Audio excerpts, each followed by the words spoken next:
Hello everyone, and welcome back to the Fluctus channel. It wasn't that long after the invention of the aircraft that engineers began strapping guns to them. These early fighters were propeller-driven, using guns to engage their enemies in aerial battles known as dogfights.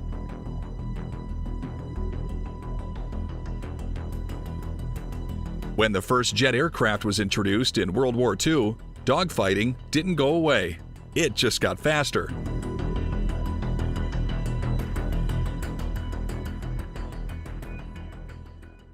The pilots of these new fighters are capable of engaging a wide range of targets in the air, on the ground,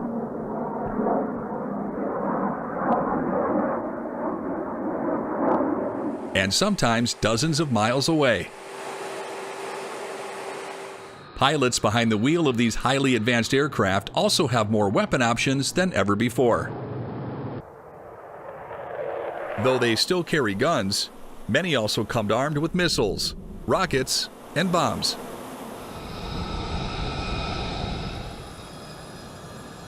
The F-35 is currently the most advanced fighter aircraft in the United States arsenal.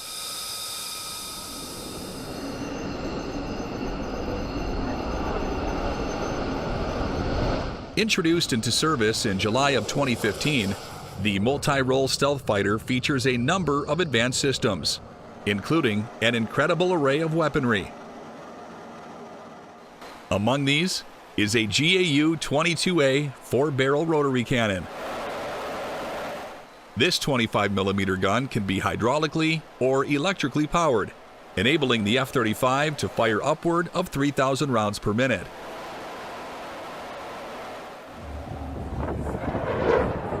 Firing such a powerful weapon requires several steps on behalf of the pilot. First, he or she must arm the weapon. Next, they must align the weapon with the intended target using their heads-up display. Unlike missiles, guns do not lock on and must be manually brought to bear on the target.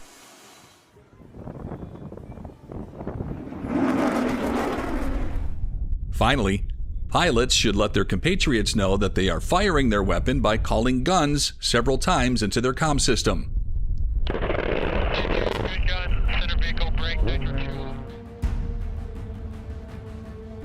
As with past conflicts, the F-35 can use its cannon to engage other aerial targets, or to perform strafing runs. Given the size of the 25mm rounds, such attacks can devastate ground forces, tanks, and even buildings.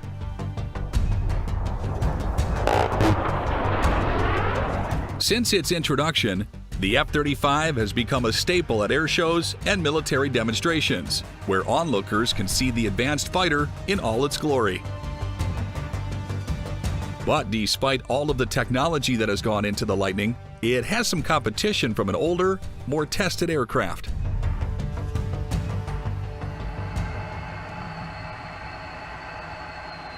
This is the cockpit of the Fairchild Republic A-10 Thunderbolt, considered one of the greatest attack aircraft ever developed.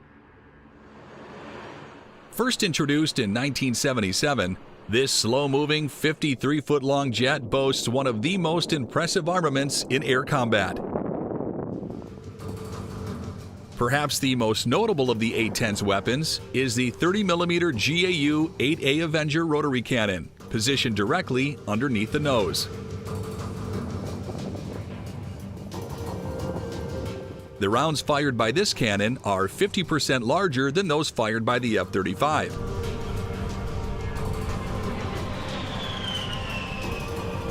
Which allows them to do incredible damage against even heavily armored targets.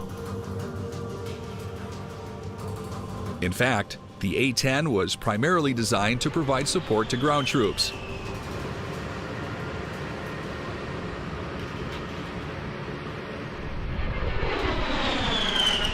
Therefore, it is highly effective at performing strafing runs and other air-to-ground attacks.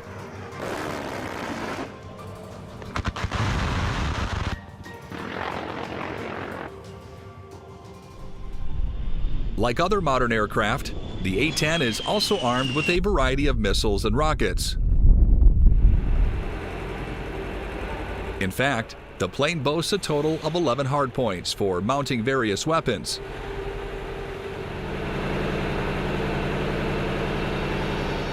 The most notable among which is the AIM-9 Sidewinder. Often referred to as a heat-seeking missile, the AIM-9 is able to lock on to infrared signals in the air. In many cases, this is the jet engine of an enemy aircraft.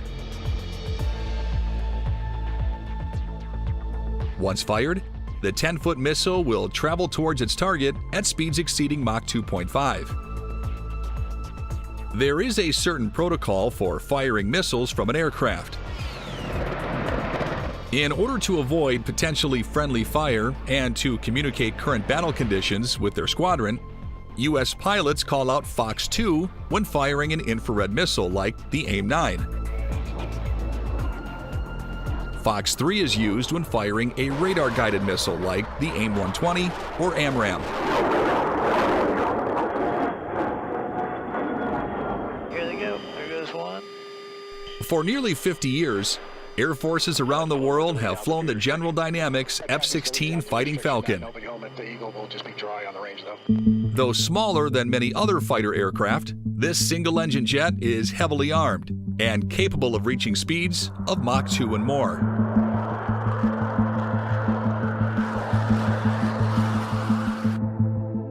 The process of preparing a fighter jet for combat can take quite some time.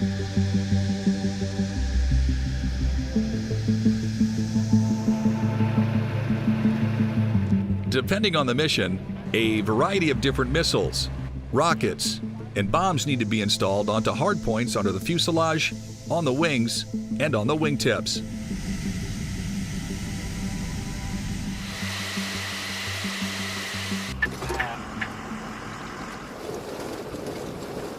Belts of cannon rounds must also be fed into the F-16's gun. Yeah.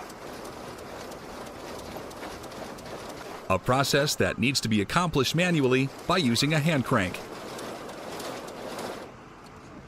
The weapon loading and unloading process is handled by maintenance squadrons and specialized ground crew members before and after every flight.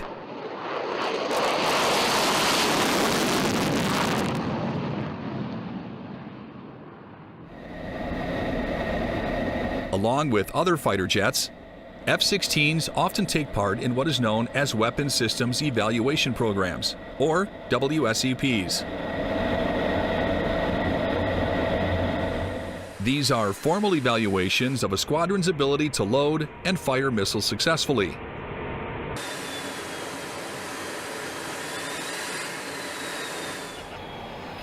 These live-fire events are far more similar to what a pilot might encounter in combat than anything that can be approximated in a simulator. Training grounds for these types of missions are typically located in the desert, where the potential for collateral damage is minimized.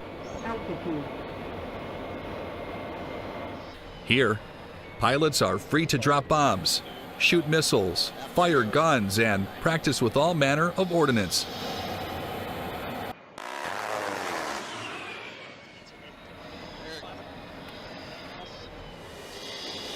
Though fighter jets are extremely effective weapons when it comes to both attack and defense, they are not the only option available to air forces and armies. For decades, specialized attack helicopters like the AH-64 Apache have proven themselves immensely effective at engaging forces in the air and on the ground.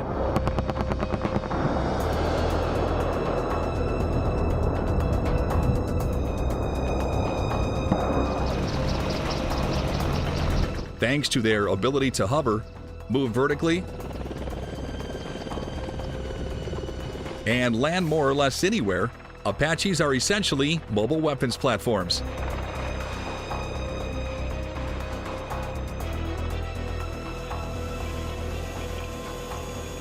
They're armed with a 30mm M230 chain gun under the nose.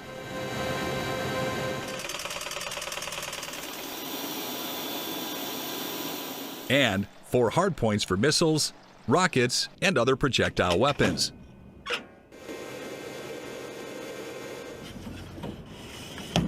To increase their effectiveness in combat, each Apache has both a pilot and a gunner, with the latter concentrating on engaging the enemy during missions.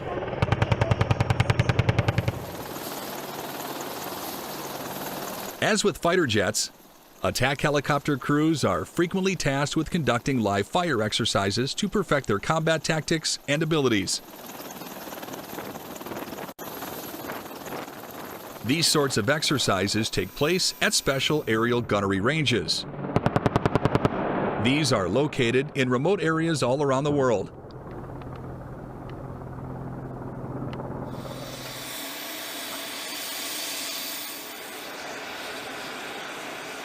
As with the fighter jets, these exercises are a great opportunity for ground crews, pilots, and gunners to get more experience firing their weapons. The weapons loading process is extensive, with bullets and rockets having to be inserted manually.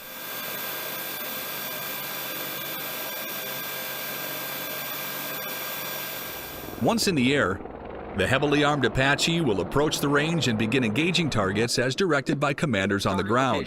Charlie Hotel 5524 1796. All manner of helicopters can participate in drills at these ranges.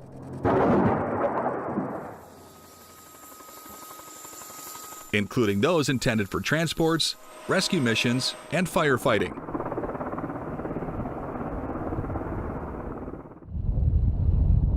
A more recent addition to the modern military's fleet of helicopters is the Bell UH-1Y Venom, or Super Huey.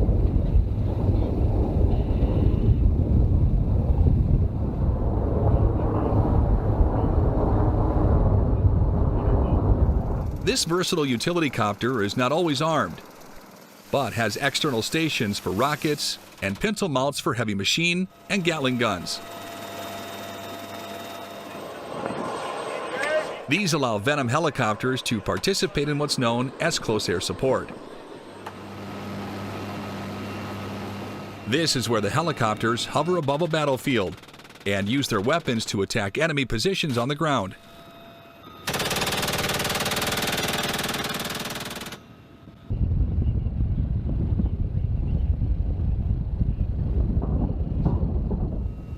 In many cases, these helicopters can also land to help evacuate injured troops or deliver much-needed ammunition.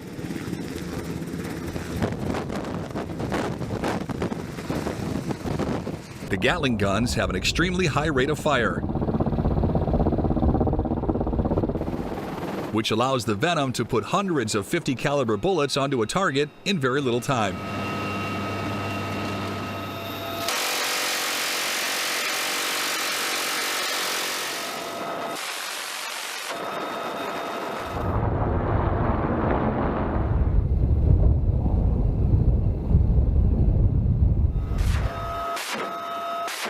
While missiles and rockets are extremely useful in modern aerial combat, guns and high-powered cannons remain effective ways for planes and helicopters to protect friendly ground troops.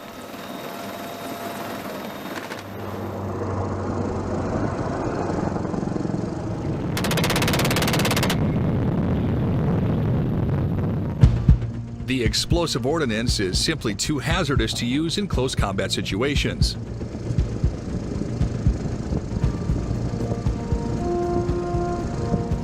But a strafing or close air support operation reduces the risk of friendly fire significantly.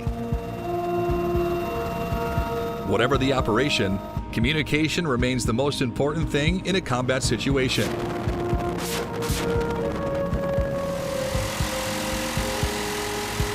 By letting their fellow pilots and any potential ground forces know a weapon is being fired, gunners and aircraft pilots can give them enough notice to take cover or otherwise protect themselves and their vehicles.